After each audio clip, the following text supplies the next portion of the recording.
73 tips. Treasure Coast Crime Stoppers works for you. That's 1-800-273-TIPS. Funded by the Office of Florida's Attorney General. You are listening to WSTU, Stuart, Jensen Beach, Hope Sound, Martin County's Heritage Station.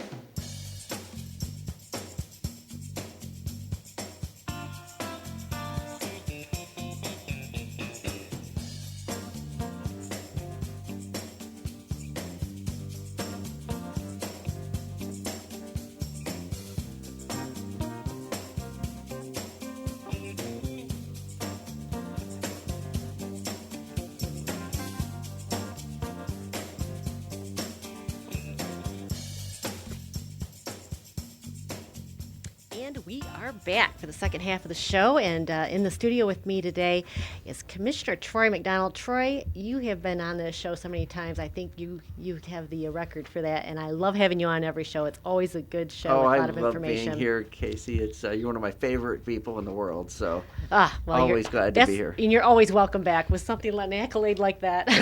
How could I not? So before we get into some Stuart updates, and I'm sure there's been so much that's been going on since you've been in here last, I've got to thank my sponsors. So forbearances, working remotely, internet shopping, retail space, and rental income have been hit hard by COVID. If you're looking to restructure your debt, obtain financing or equity, Commercial Mortgage can help you out. Tim Mullen at Commercial Mortgage has been providing debt restructuring services since 2003. Tim never charges a front fee and all consultations are free. Tim only gets paid if he provides you a debt workout. Looking for a debt solution or financing? Give Tim a call at 772-872-6099 or visit commercialmortgagellc.com to schedule your free consultation. Also, folks, you have to get out to visit Fish House Art Center. That is the funkiest, most fun little store in Port Salerno there is. There is so much going on out at the Fish House. And one of the things that I think is going to be so much fun is ghost tours right now on Saturday. They're Saturday nights at the Fish House Art Center. To find out more about their ghost tours, 772-221-5482. It's Halloween coming up, so what a perfect time to go out and check out the ghost tours. But the Fish House Art Center, they have a marina, boat charters, art gallery, Airbnb, local artists. So, if you're a beach person, you can check out paddleboards. Liquid Aloha has covered for water with sales, accessories, and paddleboard rentals, and refurbished furniture. I mean, I can't even go into it all. There's just so much that's out there. So the Fish House Art Center, make sure to check them out in Port Salerno. You can't miss them. And Indiantown Marina, if you need to do any work on your boat, whether it's yourself or hire somebody, they have a do-it-yourself boat yard. You got to check out Indiantown Marina. They are one of the best little marinas here in the county, and they're really well protected because they're inland and they're in a well-protected hurricane hole. So if you need any work on your boat, storage, give them a call, 772-631-3272. That's 631-3272. All right, Commissioner McDonald, thank you for your patience. I am anxious to hear how are things? I think things are going pretty good. We made it through a successful budget year. Did not raise the millage this year, so we've been great. We've worked really hard at the city of Stuart to hold the line on millage increases. Can't always do that, but we've been fortunate. Property values are up. Yes. So property values are up. So we're able to meet the needs of our residents. Even though property values are up, costs are also up. Construction projects are coming in at higher cost. Changes in the minimum wage laws though we haven't been directly affected by that yet. We're anticipating over the next 4 years, as minimum wage goes to $15 an hour, that's going to affect us in what we pay our people, because it's not just the people that make that make below the $15 an hour, or you're going to have to start raising the people that are in the positions that are making $15 an hour, because it's not going to go over well when someone that's making $10 an hour just gets a raise to $15 an hour, and the people who are making $15 an hour doing the same job. And Well, they're no longer an entry-level job now. If Right, entry level is $15 an hour, you have your 10, 20 years of experience, you're no longer at an entry level. Exactly. But wage. quite honestly, to my surprise, I don't think it really matters that I was concerned about the minimum wage increase, how it would affect the economy. The reality is the marketplace is actually changing it faster than the minimum wage law. Right. Wages are going up faster than what the constitutional amendment that was passed by the voters last year. Is the city finding trouble or issues finding workers as well? It's just so I think across everybody the is. board It's across the board. Our positions are some of the positions that I understand that we're having trouble finding are, I think, people with CDL licenses, police officers. But if you're out there and you are looking for a job, go to the City of Stuart's website. They have all of our job opportunities posted there, and it's a great career. It's a great place to work, great benefits, good health care, or state retirement. There's a lot of advantages to working for a municipality over a private employer. And the benefits, you mentioned that's certainly one of them you have to take into account these days, as expensive as medical insurance is. The medical benefits and the medical insurance is and retirement, that's unheard of in the private industry anymore. Yeah, we still have the state still has a pension program. And so that is great. And so you can build a pension. You work there for 30 years. You're going to 25, 30 years. You'd make a career of a City of Stuart or Martin County. When you retire, you will go away with a pension. How nice is that? And that's important. So it's a good place to look if you're looking for a job or maybe looking for a different job. Great place to look is at the City of Stuart website. So easy to search up. So, Troy, tell us a little bit. The water's always an issue, but we've been fortunate this year again. It's not been a very rainy year, so we've been super fortunate in not getting the discharges like we have in the past.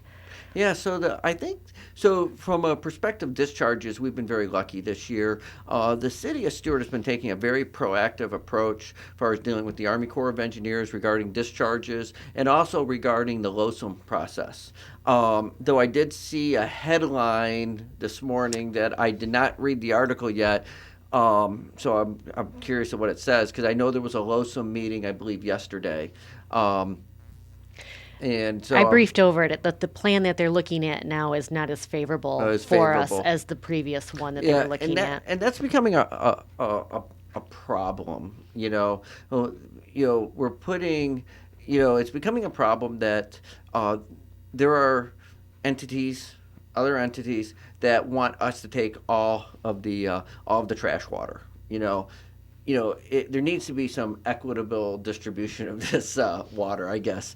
It is increasingly unfair for the residents of Stuart, in particular, that's who I represent, right, to take the brunt of the burden of this water. There needs to be water that needs to go down south. There needs to be water that goes to the west coast.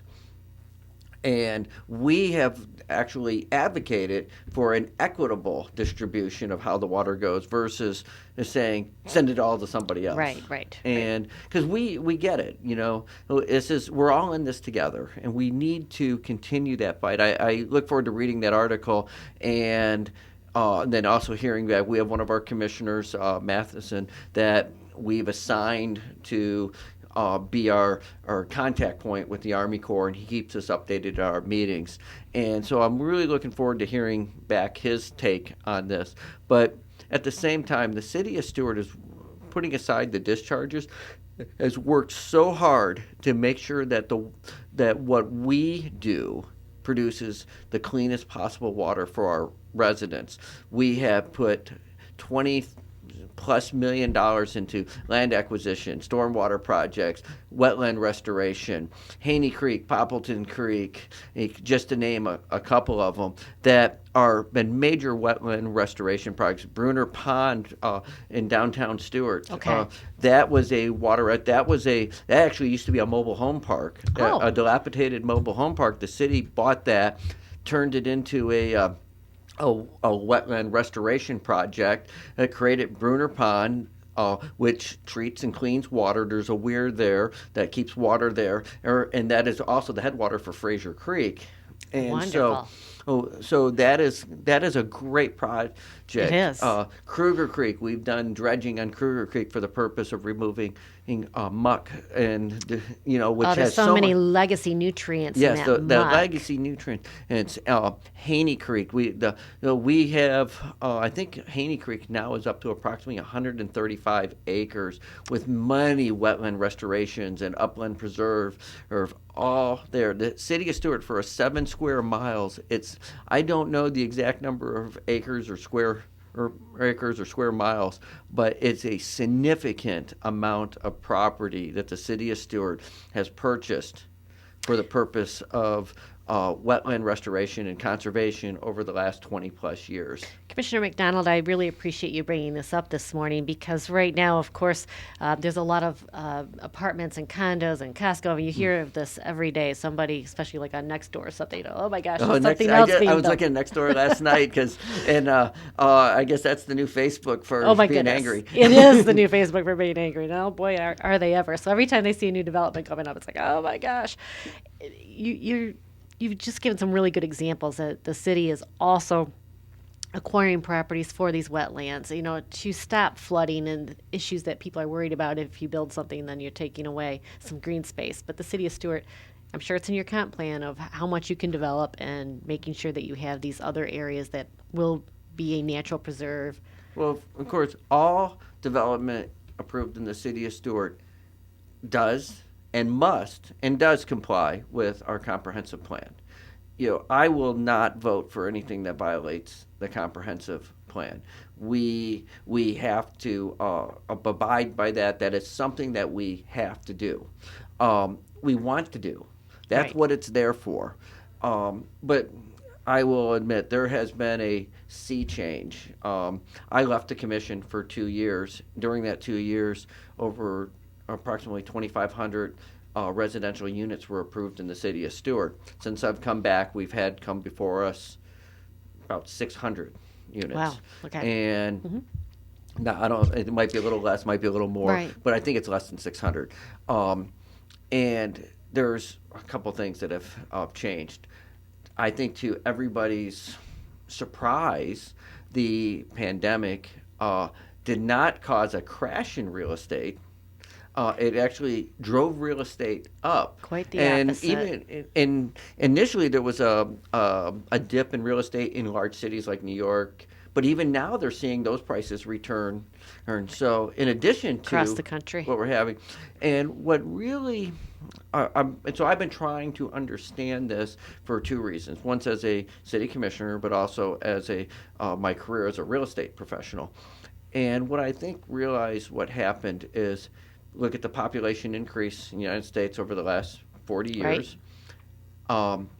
We had 10 plus years from 2009 to basically 2019, say 2008 to 2018, where nothing was built throughout the country. And we still have this population increase. We have people that are relocating around. We have this migration within the country. The amount of people, we're having record numbers of people moving into the state of Florida. That is driving a lot of this growth. We're not the only ones experiencing. It is all across, pretty much all across the state of Florida and all across the southeast and southwestern United States. There's record growth in places that have never seen it before.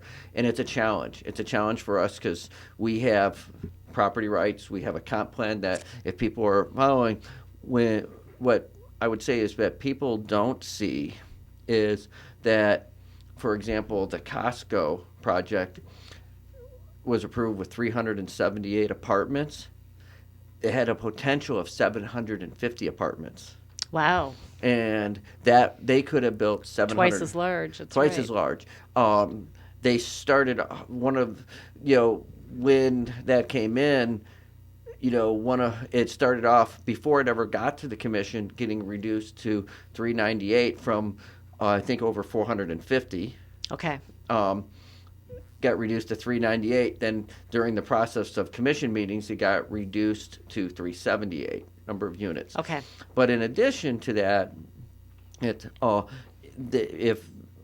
because we had the opportunity to through the PUD process, they're building a road which will connect Willoughby and Cantor Highway, which is needed. And they're paying for that. They're paying for that. They're building a linear park along the road, which they're paying for and maintaining. There's a series of I don't know how many, probably 19 different things that maybe more, that are conditionalized that are going to have public benefit. Electric car chargers. There's lots of things, and I can't recall all the details, but lots of protections for how they stormwater, to maintain and clean stormwater. We talk about the property now, and people look at it and they think of it as it's a wildlife preserve. No, it's an old farm that has there's abandoned cars, there's vehicles on it, there's runoff running into wetlands that run into the river. Into the river. There is a lot of these. I don't know if this property has this or not, but a lot of old farms, they used fertilizers. Way back in the day, a lot of it. So this runoff, legacy nutrients again. There's legacy nutrients on. I would guess. Don't know. Right. On those properties. All the wetlands that are there's identified number of wetlands which were determined to actually have been man-made wetlands. They were impressions dug by the farmer. Okay. For the purpose of water to pool there, and over the years they turned into a wetland.